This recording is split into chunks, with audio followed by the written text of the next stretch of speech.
Saya.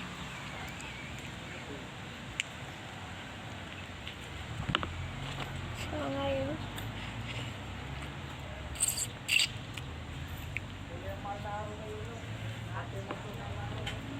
Oo, dyan. Yun, hata pa ulang. Wala yung salt ka na. Hehe.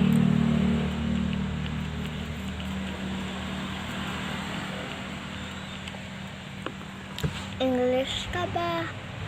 O ano? Tagalog. Kasi tuwing napapanood ko kayo ni JJ. Hindi ko lang i-English. English ka ba o Tagalog?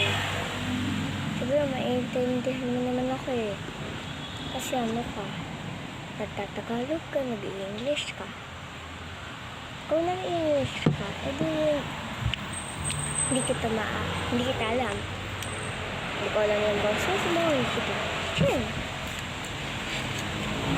Pag Tagalog ka, yun, may iintindihan kita.